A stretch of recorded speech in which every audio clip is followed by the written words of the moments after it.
Hello and welcome back to Breaking Ground on iPropertyRadio with myself, Carol Tallon, the show where we chat to industry experts to get a view on what's happening on the ground and to learn about new trends emerging within the construction industry. This show is brought to you in partnership with Place Engage, a data-driven platform for more successful public consultation and community engagement for your next development project. Today, I'm delighted to be joined by returning guest Robert Colleran of Robert Colleran Property Consultants to talk about the development land market. Robert, you're very welcome. Thank you for joining us today. No, thanks very much for having me on, Carol.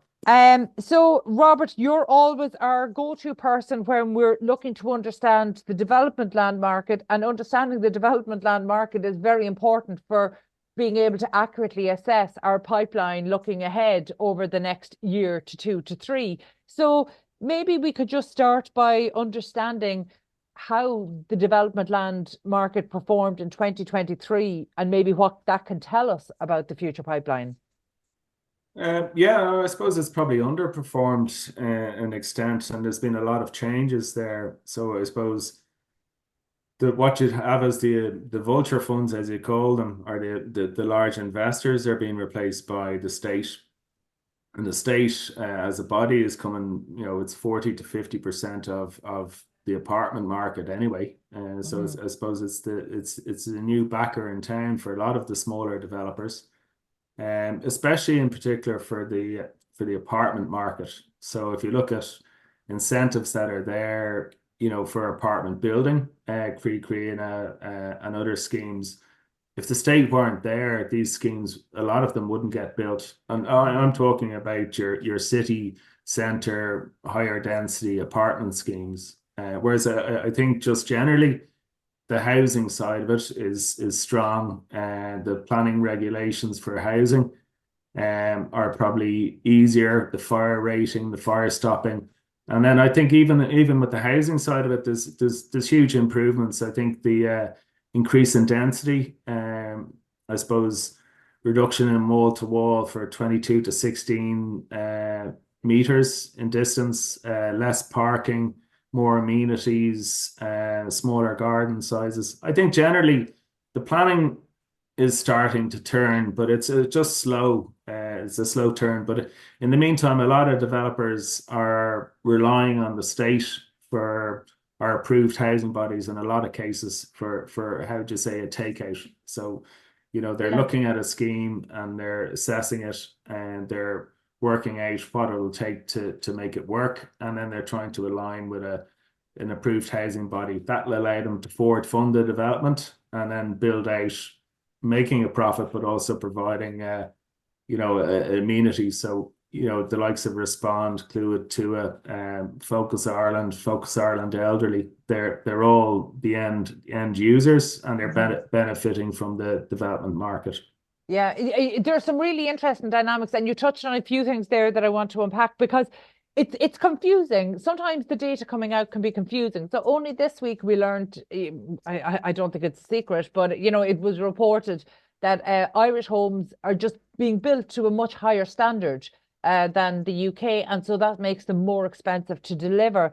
And on the flip side of that, in the latter part of 2023, Turner and Townsend had a report that showed that actually across the Eurozone, Ireland had, I think, the second lowest labour costs, which was really surprising. So actually, that's pointing us to contractors being able to deliver projects. And while there's a shortage of labour, the labour isn't the largest cost, that actually you're looking at regulatory costs and delays as being really the factors that are pushing projects into the territory of not being viable, and that's a real problem at the moment.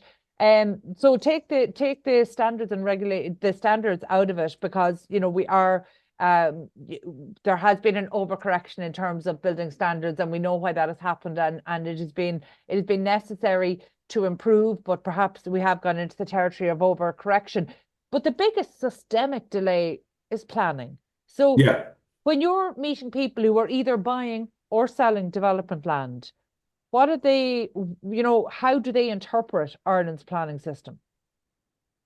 It's changing, but at the same time, a lot of people are caught in on board planola or judicial review. It's the timeline taken. Like if you're an external investor and you're looking at Ireland, and then you're saying, well, okay, you have to get your planning with Dublin City Council, then it goes to the board, and then there could be a on board planola appeal, and then the big thing was judicial review.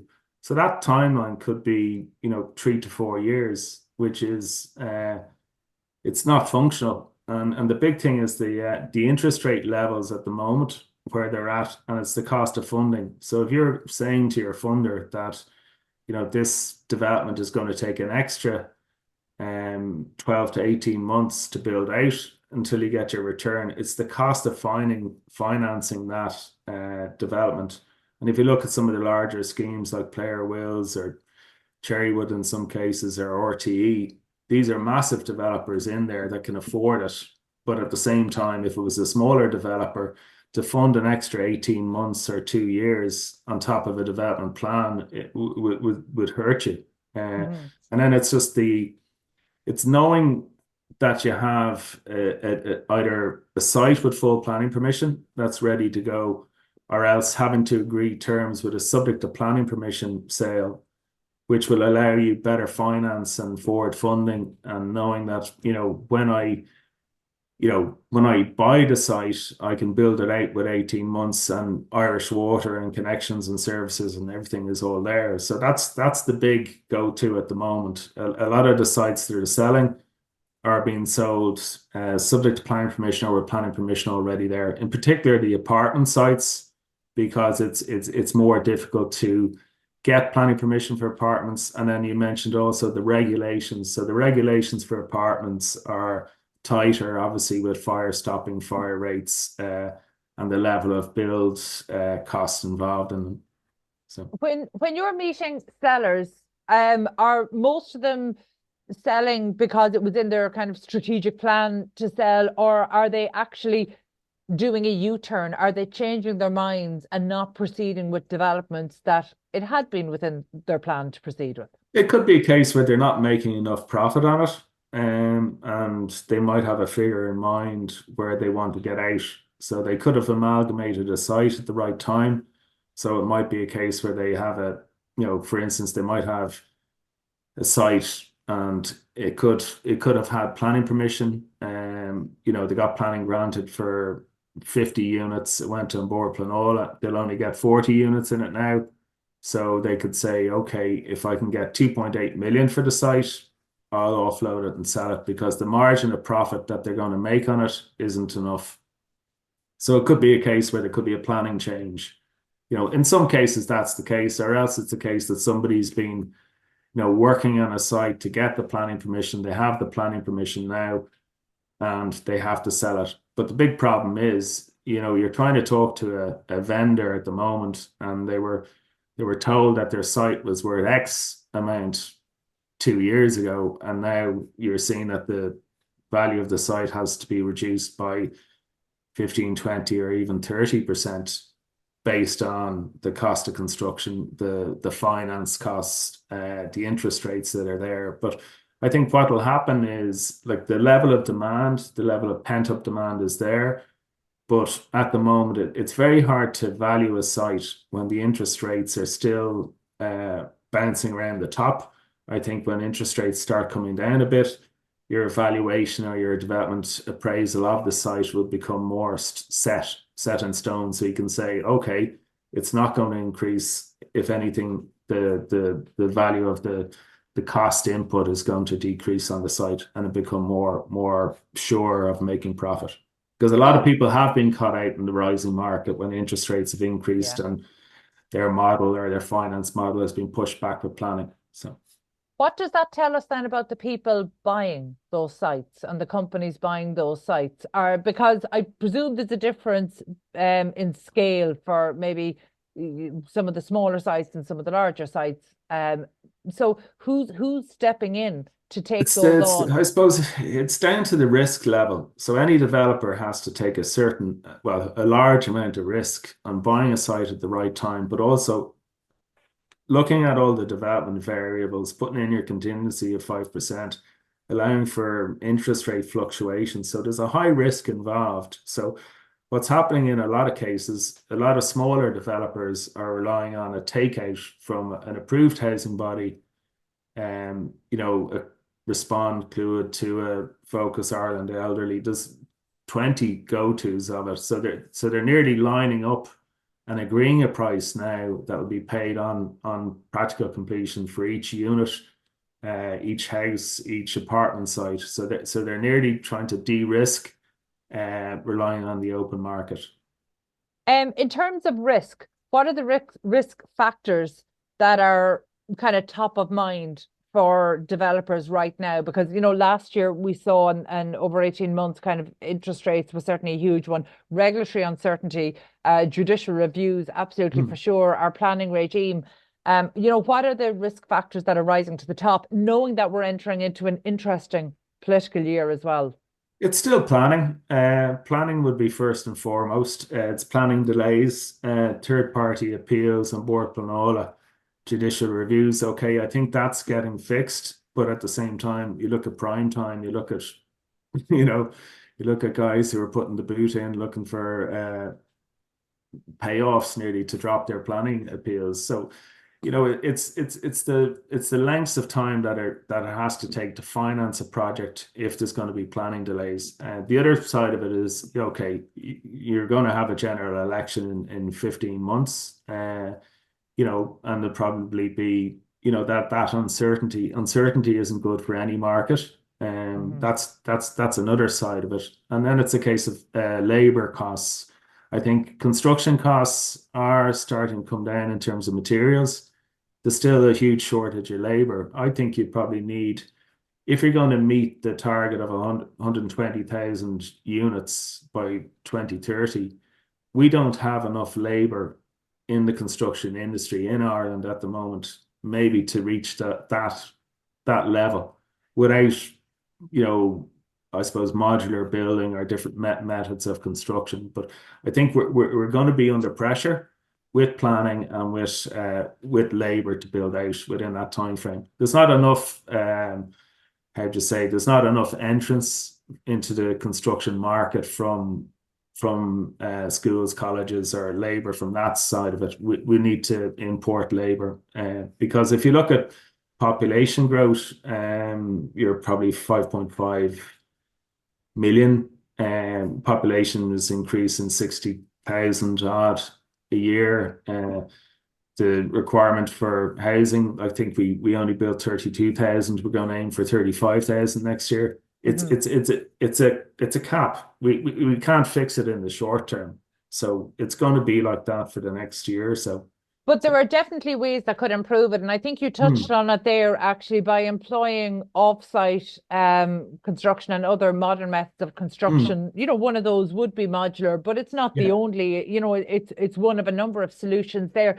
So that's certainly a way to scale without that dependency on on labour to the same extent. And this isn't an Irish problem. This is a global problem, I suppose, just to put it in worldwide. context. If you look at UK, it's the same. It's the same thing. Absolutely. Yeah. And I just saw last night in the Irish Times that finally, I mean, it's been touted for a while, and it's been said on stages and panel discussions and at government meetings, but actually, it's now been formalised that Ireland needs to spearhead the adoption of modern methods of construction and off-site construction.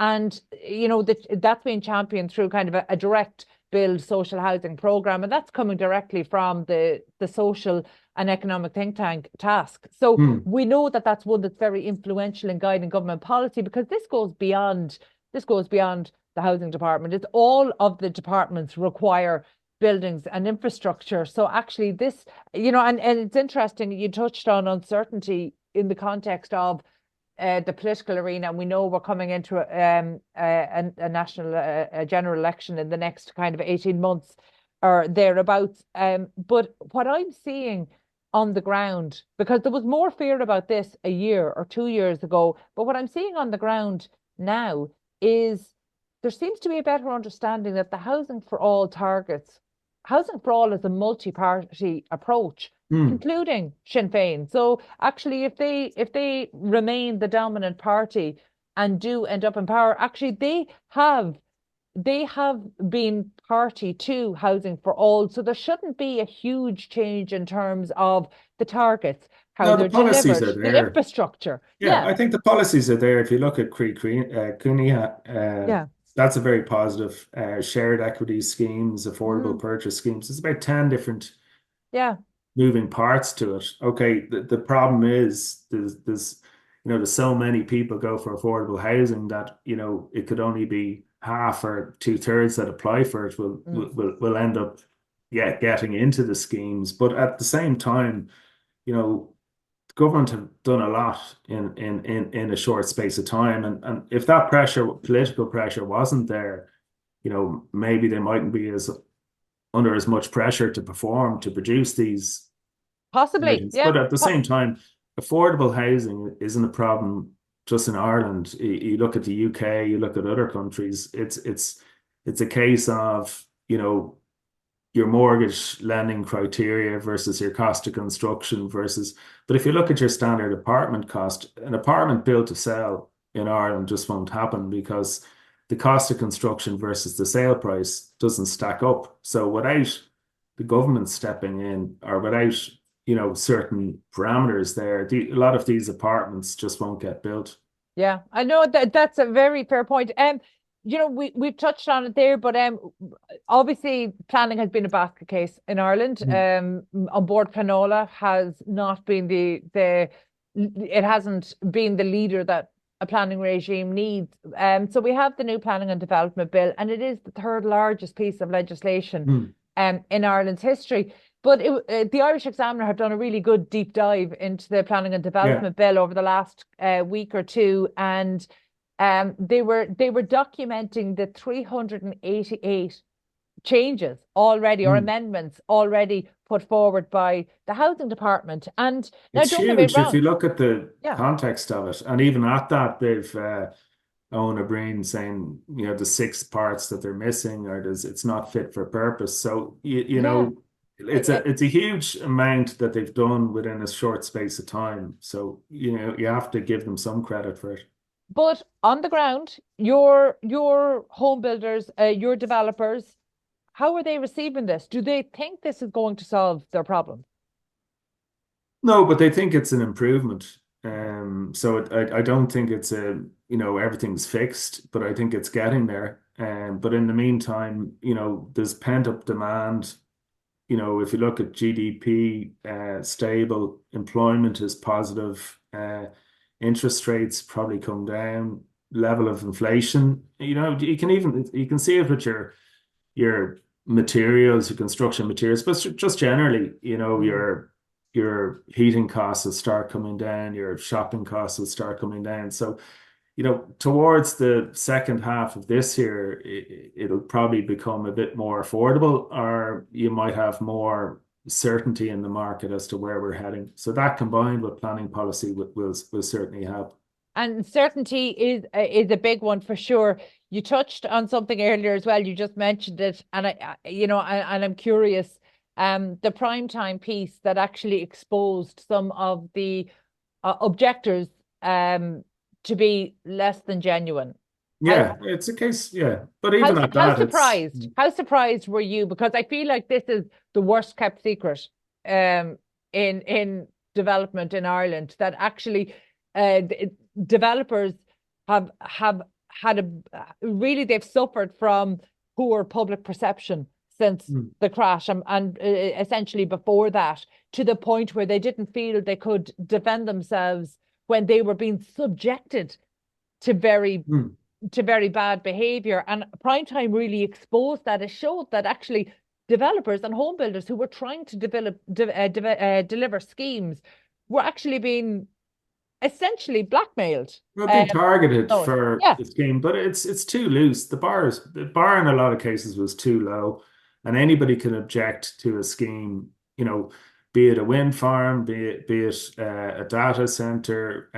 You could have an objection coming in from Cork to something that's in Dublin that yeah. has no impact on person. And then you're wondering why is the link here? What's the objection for?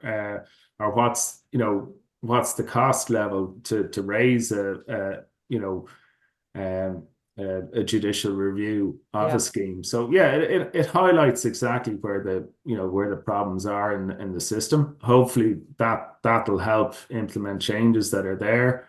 But Yeah. at the same time, you need a performing planning system within a set time frame. At the moment, we're trying to get there, but as I mentioned, there's a huge log jam of Mm. smaller schemes in with Ambor Planola that are just getting kicked to touch. Whereas I think the newer schemes in the next 6 to 9 months will move quicker at a Mm. set time for the larger developers. But the smaller developers might be left behind or caught in limbo between the two.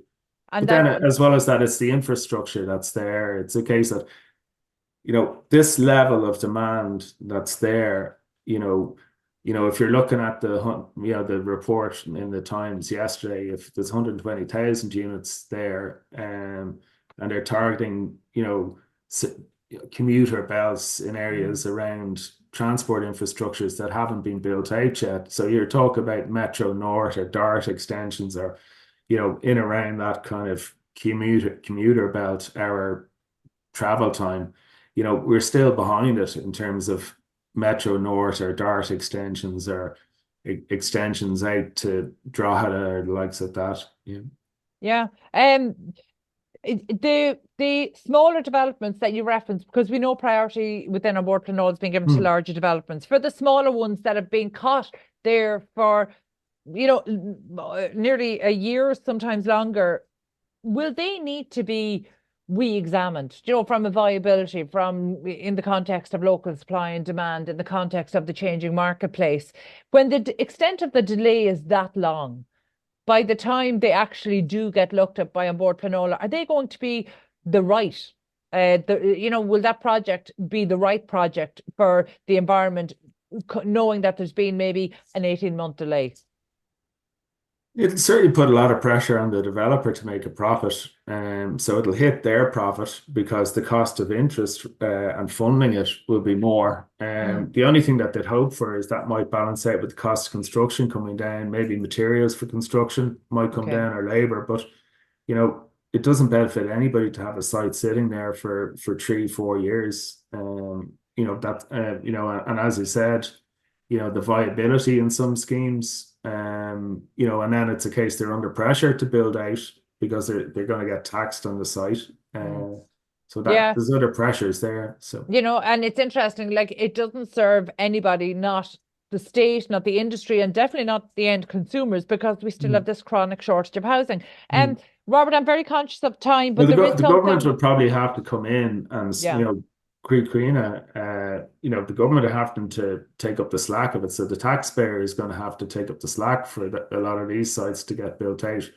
And then that it's the same sites are being pushed to, it's the approved housing bodies that are being the end buyer. But these yeah, are for a lot of the apartment sites, whereas the average home builder, you build a house, the minute you finish it, if it's valued for 400,000 to 600,000, there's a sweet spot there. And if you look at the developers that are there, your Cairn, your Glenveaghs, they're building very high quality houses in the right locations, and they're all A rated up to a very high standard. And then it's a case with the densities coming in.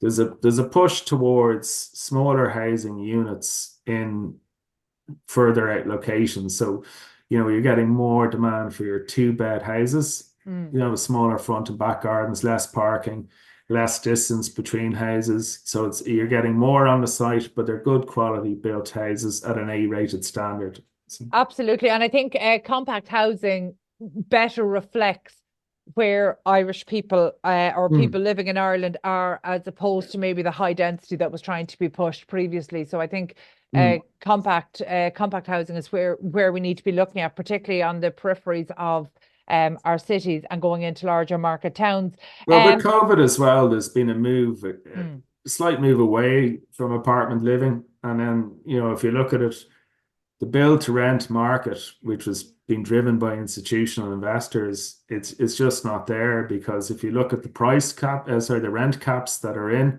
and then investors, you only have to look at some of the IRES REITs or some of the groups, the investors want a return. If inflation is higher than the rent cap, a lot of these aren't attractive enough.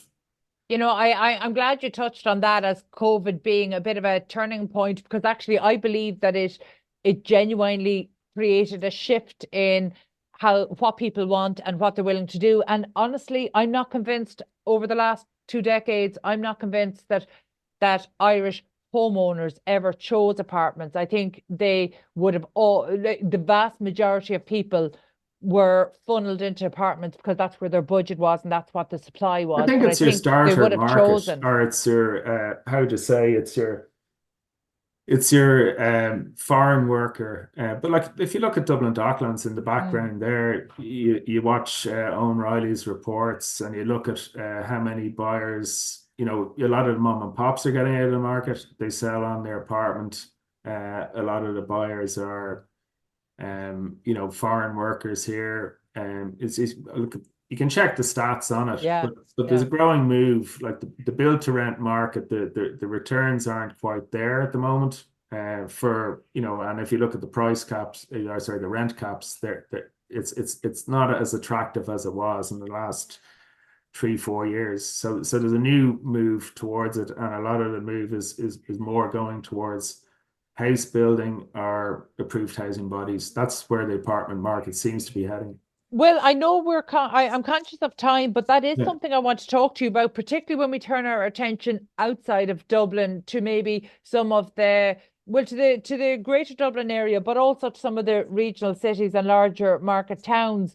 There's a really interesting trend of development specifically for social housing. So you might just talk us through that. Yeah, I suppose it's a case that commuter towns, a lot of these commuter towns, I suppose the sale price for a house in a commuter town mightn't reach the market level, but with an approved housing body, they'll pay that price level that will match the construction costs. So if you're in, say, Kildare, the cost of construction and build versus the resale price, the margin of profit mightn't be enough. But if you're selling to an approved housing body, they'll pay that level because it's at that level. And then you're getting to other, if you're looking at Cork and you're looking at development along the Docklands or other areas that are there. But generally speaking, the commuter belts, a lot of the approved housing bodies are, they're, an hour and a half from Dublin, where they're borderline on what price level they can achieve in the market versus what's there. If you're talking Midlands, an approved housing body might be prepared to pay that bit more than where the open market for the house sale would pay. And Some cases. just because I think the model is an interesting one because it feels new, but actually it's probably quite an old development model where you actually have the home builders. So, I mean, we're saying developers, but the reality on the ground is that these are local home builders essentially most of the In time. most cases, they Are are. they They're are proven they builders. owning Yeah. are they Yeah. owning or buying their sites? Well, the developer is buying the site knowing that they've already an agreement in place with an approved housing body to purchase the property on practical completion. But they're going to be building, like for most new developments anyway, 20% of the scheme is effectively your part 5. So this case, they might be building out knowing that 30, 40 houses in a certain area are going to be state owned. And I can see smaller developers like Fitzheavy or somebody else, they're building these schemes, good high quality schemes up to a very high standard, well built and passed on to an approved housing body. Okay, and we know the approved housing bodies are directly housing people from the local authorities housing list. So essentially it is the local authorities housing delivery. So it's hitting those targets. But in terms of, I suppose, the benefits, yes, you've got the benefit of your end customer, but are there other benefits? So, for example, in terms of, is there a priority in terms of infrastructure, or, do we know, is this less likely to run into planning delays? Like, are there other benefits? Well, there's certain areas, so they'd have to be on good public transport beside shopping facilities, in a certain case, but it can't all be the same. It can't all be an approved housing body because then it would create social issues, So in different county councils, so be it Drogheda, they'd only have a remit to allow a certain amount within a year, and then it's capped. So everything is monitored. So, you might have a window there or a certain amount that you can fill, and then the rest will be, build to sell. Your a certain amount of housing estates are built to sell. There's only, a certain percentage that will be allowed be sold fully for an approved housing body. But even recently, people were up in arms with Ryanair buying 25 apartments in a small scheme. But it's all down to affordability for a certain for certain cohorts, for your average worker. What are you expecting? I suppose, kind of final question. What are your expectations? And I suppose the expectations of the developers that you're dealing with for 2024 and 2025, knowing that we are in the political situation that we're in, knowing that the planning and development bill is still only at bill stage and we already have 388 amendments to that. So what are the expectations, and what can we expect for 2024 and 2025? I think there's going to be more state purchase. The land development LDA are going to play a bigger role in large scale strategic sites. If you look at two of the big sales last year, they were talking Clongriffin, 27 acres, 38 million, Rathbeal Road, 62 acres, and Swords, 30 million. So the state are coming more into play. And then it's a case that the home builder more move for higher density 2-3 bed housing, commuter belts, and more larger scale house building. We mentioned that area, Clongriffin, Swords, commuter belt areas, but there's still huge pent up demand. Like if you had a new housing site in Swords, there's huge demand there from house buyers. Your first time buyer market is huge. The level of mortgage rate approvals, I think it's 600, 700, 800 a week are getting approval for it, and then it's a case that there's not enough supply there. So I think the house building market or housing supply will be strong. Do we reach that 35 level? I think we might be under pressure to do so, but I think there's demand in the market. The demographics are very strong. I think there's going to be more subject to planning site sales, and then it's a case as interest rates come down, you might see more certainty in development. So you get a lot of the bigger developers that might have been sitting back, wait and see, or they might have been busy with 5 or 6 other sites and waiting till the market comes down. They might start coming back into the market a bit more. So I'll see a strong second half of the year, but it could be another tough first and second quarter for the development land market, with a lot of subject to planning sales. Yeah, and look, certainty is kind of the magic word there. Are most of the development sites available? Are they sold publicly in the open market, or is there much happening off market? There's a lot off market, because unless something has full planning permission, like if you have a site with full planning permission, you put it out to market. But a lot of these, most people, most agents in the sales market, they kind of have a short list of who's buying. But yeah, there's still a lot of churn on the off market side. But a lot of that is smaller. What's happening at the moment is smaller site sales, than the big tranche. There's not as many, 30, 40, 50, 60 acre sites being sold. A lot of the site sales are smaller, but they're transacting along, but it's at a lower price level. So I think as the market goes on to the second half of the year, you might see landowners that might have gotten their planning permission, gotten it ready for market, and then deciding that it's the right time to sell. So there's a bit of that too, where they might say, well, it's the wrong time to sell in quarter 1 or 2 while the interest rates are still high. Let's get the planning in order, get your paperwork in order, and look to launch for sale later in the year.